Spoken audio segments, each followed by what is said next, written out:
बिस्मिल्लाहिर्रहमानिर्रहीम, अस्सलाम वालेकुम। मैं हूं मखदूम शहाबुद्दीन। 17 जनवरी 2026 हफ्ते के दिन का आगाज़ हो चुका है। दो बहुत बड़ी डेवलपमेंट्स हैं। एक तो अमेरिका ने भारत पर एक और क़यामत ढाई है, और भारत जो कि चाबहार पोर्ट को ईरान के साथ स्ट्रेटिजिकली बड़े तरीके से लेकर चल रहा था, और भारत का अफ़गानिस्तान तक एक्सेस, बल्कि अफ़गानिस्तान का भी भारत तक एक्सेस इसी चाबहार पोर्ट के ज़रिए मुमकिन था।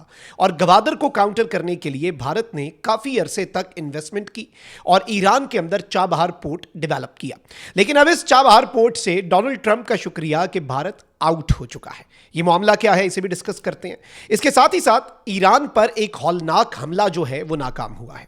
यानी इस वक्त ईरान पर से जंग के बादल नहीं छटे।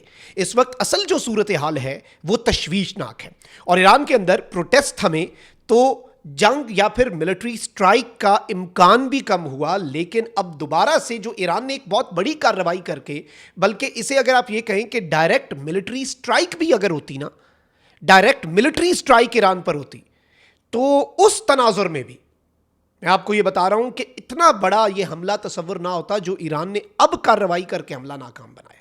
इसकी डिटेल्स भी आपके सामने रखनी है, लेकिन वही दरखास्त जो इससे पहले कुछ व्लॉग्स में आपके सामने रखी कि हमारे इस चैनल को भारत, अफगानिस्तान और पाकिस्तान मुखालिफ मुतअद्दिद अकाउंट्स की तरफ से रिपोर्ट किया जा रहा है। इस रिपोर्टिंग का असर ज़ाहिर करना आपके हाथ में है। इस वीडियो को लाइक करें, एक के बजाय ज़्यादा कॉमेंट करें, और अगर हो सके तो हमारे इस वीडियो को मुख्तलिफ व्हाट्सएप ग्रुप्स में आपने शेयर भी करना है। सबसे पहले नाज़रीन कराम, चाबहार पोर्ट वाली डेवलपमेंट पर आ जाते हैं। अमरीकी पाबंदियों के दोबारा नफाज के बाद भारत को एक और बड़ा धचका लगा है। वैसे इससे पहले भारत रशिया के साथ तेल की खरीदारी के मामले पर अमरीका के हाथों जलील और रुस्वा हो चुका है, टैरिफ्स लगवा चुका है। भारतीय मीडिया के मुताबिक भारत ईरान की चाबहार बंदरगाह से अमली तौर पर अलहदगी इख्तियार कर रहा है। भारतीय मीडिया का कहना है कि भारत ने पाबंदियां लागू होने से कबल ईरान को अपनी तयशुदा $120 मिलियन की रकम अदा कर दी है, जिसके बाद अब ईरान इस सरमाए को भारत की शमूलियत के बगैर बंदरगाह पर सरगर्मियों के लिए इस्तेमाल कर सकता है। भारतीय मीडिया के मुताबिक चाबहार बंदरगाह की तरक्की और ऑपरेशन के जिम्मेदार public sector company India ports global limited IPGL के बोर्ड पर हुकूमत के नुमाइंदे भी इज्तमाई तौर पर मुस्ताफी हो चुके हैं। इसके अलावा IPGL की ऑफिशियल वेबसाइट को भी गैर फाल कर दिया गया। ये भारत की एक कंपनी थी जो कि गवर्नमेंट के बिहाफ पे ये चाबहार पोर्ट की डेवलपमेंट कर रही थी। इसकी वेबसाइट डिलीट कर दी गई है। इसके बोर्ड में मौजूद हुकूमती एहलकारों ने इस्तीफा दे दिया है। भारत ने अमेरिका बहादुर के आगे एक बहुत बड़ा सरेंडर करके इस रीजन के अंदर भारत जो लेवरेज हासिल कर सकता था थ्रू चाबहार पोर्ट, और उसमें इवन अफगानिस्तान वाले ये कह रहे थे ना कि हम चाबहार इस्तेमाल करके भारत के साथ ट्रेड करेंगे, पाकिस्तान के साथ ट्रेड बंद हो गई तो क्या हुआ, ये लो, अब जो भारत का रास्ता था वो भी इनका मुकम्मल तौर पर बंद हो गया है। चाबहार बंदरगाह से खामोशी के साथ अलहदगी के मामले पर अपोजिशन जमात कांग्रेस की जानिब से मोदी सरकार पर सख्त तनकीद की जा रही है। कांग्रेस रहनुमा पवन खेड़ा जो है, उन्होंने सवाल उठाते हुए कहा कि सवाल चाबहार बंदरगाह या रूसी तेल का नहीं है। सवाल यह है कि मोदी अमेरिका को भारत का बाजू मरोड़ने की इजाजत आखिर दे क्यों रहा है। अमेरिकी दबाव पर चाबहार से गैर रस्मी तौर पर पीछे हटना खारजा पॉलिसी में नई कमजोरी को जाहिर करता है।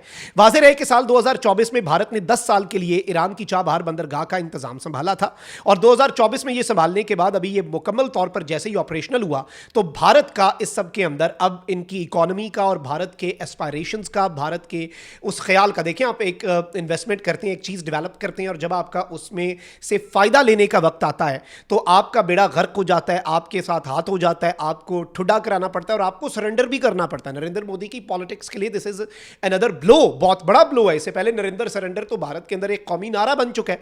तो once again this is also a surrender, और ये एक बहुत बड़ी डेवलपमेंट थी जिसकी डिटेल्स आपके सामने रखना जरूरी थी। अब आते हैं अगली चीज के ऊपर। डोनाल्ड ट्रंप के हवाले से आपको पता है कि इससे पहले ये चीज सामने आई कि डोनाल्ड ट्रंप को सऊदिया ने रोका, तुर्की ने समझाया, रीजन के मुमालिक ने समझाया, पाकिस्तान के जरिए फिर सऊदिया ने ईरानियन एम्बेसडर के मुताबिक ये पैगाम दिया ईरान को कि मैं हमला नहीं कर रहा।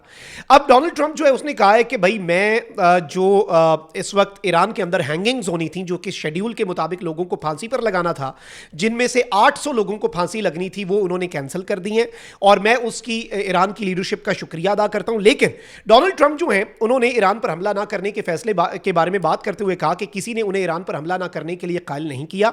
एक साफी ने कहा कि क्या अरब और इसराइली हुकाम ने आपको ईरान पर हमला ना करने के लिए जो कायल किया, तो इसके जवाब में ट्रंप ने कहा कि किसी ने मुझे कायल नहीं किया, मैंने खुद अपने आप को कायल किया। ऑब्वियसली डोनाल्ड ट्रंप ये तो नहीं कहेगा कि मैं इस वजह से रुक गया, लेकिन अभी भी ये खतरा मौजूद है और जितने इंटरनेशनल एनालिस्ट हैं वो ये कह रहे हैं कि ये खामोशी एक तूफान का पेशखेमा हो सकती है। ईरान को जरा ओके भी करना है, इसलिए ईरान का शुक्रिया भी अदा कर दिया कि आपने जो फांसियां हैं वो कैंसल आउट कर दी हैं। ये चीज़ भी एक प्लान का हिस्सा हो सकती है, क्योंकि अमेरिका अगर सऊदीया की एयर स्पेस नहीं इस्तेमाल कर सकता, उसे अपनी सबमरीन्स लानी पड़ेंगी। अभी भी मूवमेंट हो रही है, अभी भी बहुत कुछ हो रहा है, so it can be a surprise as well. और इसी सब के अंदर जो सबसे बड़ी खबर है नाज़रीन इकराम, देखें ईरान के अंदर जो प्रोटेस्ट थे गवर्नमेंट के हवाले से, जो पुरतशद्दुद उनके अंदर एक एलिमेंट था वो थमा है। और ये जो थमना है, अब इसके अंदर भी सवाल उठ रहे हैं कि ईरान ने इसे कंट्रोल कर लिया और शायद इसीलिए हमला रुका। लेकिन अब जो खबर आ रही है ये ईरान पर असल हमला ये है। ईरान की नेशनल पुलिस कमांड ने कहा है कि हमने 60,000 वेपन्स जो हैं उनकी एक शिपमेंट को इंटरसेप्ट किया है, और ये ओरिजिनेट अब्रॉड से हुआ था और ये तेहरान में आ रहे थे। ईरान की हुकूमत के लिए नहीं आ रहे थे ये हथियार। 60,000 वेपन, 60,000 असलहे ईरान के लिए अब्रॉड से, किसी और मुल्क से ईरान के अंदर आ रहे थे और ईरान की हुकूमत के लिए नहीं थे। ये अब तक का सबसे बड़ी स्ट्राइक आप इसे ईरान के ऊपर कह सकते हैं, अब तक का सबसे बड़ा हमला ईरान के ऊपर कह सकते हैं, अब तक की सबसे बड़ी, इसे आप ब्लो टू ईरान कह सकते हैं, जिसे ईरान ने नाकाम बनाया। अगर ये कामयाब हो जाता, 60,000 असलहा, 60,000 वेपन्स अगर ईरान के अंदर किसी ऐसे एलिमेंट के हाथ लगते जो कि गवर्नमेंट एलिमेंट नहीं है, जो कि गवर्नमेंट मुखालिफ ही है, फिर किसी भी मुल्क में असला जाता है और उस मुल्क की हुकूमत के लिए नहीं जाता तो वो किसके लिए जाता है? तो ये क्या असलहा इस्तेमाल होना था? क्या दोबारा से प्रोटेस्ट की एक लेयर शुरू होनी थी जो कि पुरतशद्दुद होती? क्योंकि ईरान का ये मौक़िफ़, ये ईरान का स्टांस है, वेस्ट का भी एक स्टांस है ना, ईरान का भी एक स्टांस है। वेस्ट का स्टांस ये है कि ये बिल्कुल जायज़ प्रोटेस्ट थे और ईरान की हुकूमत ने तशद्दुद और ताकत का बेदरेग इस्तेमाल किया।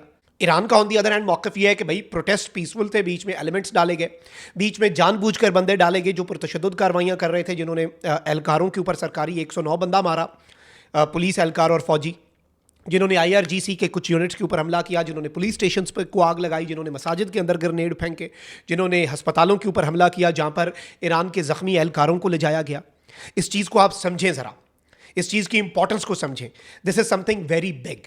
अच्छा, अब इस सारे सिनेरियो में जो सबसे इंपॉर्टेंट चीज़ है नाज़रीन इकराम, वो ये है कि इस पूरे सिनेरियो को ईरान किस तरह से देख रहा है। एक तो ईरान की इंटेलिजेंस एजेंसीज बहुत एक्टिव हुई हैं, और ये अगर एक वेपन्स की शिपमेंट जो कि ईरान की नेशनल पुलिस कमांड जो कह रही है, and if we believe what they are saying, if, तो इसका मतलब है कि एक और sabotage operation from with in.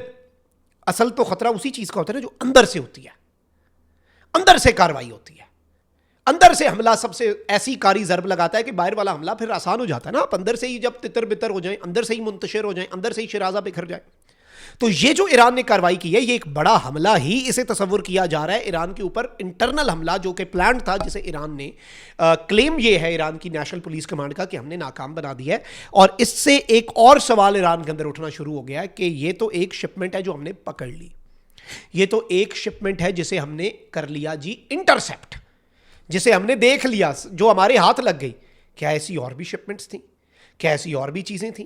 क्या प्रोटेस्टर्स के पास हथियार जो हैं वो पहुंचाए जा रहे हैं बाहर से, अब्रॉड से, ईरान में स्मगल करके?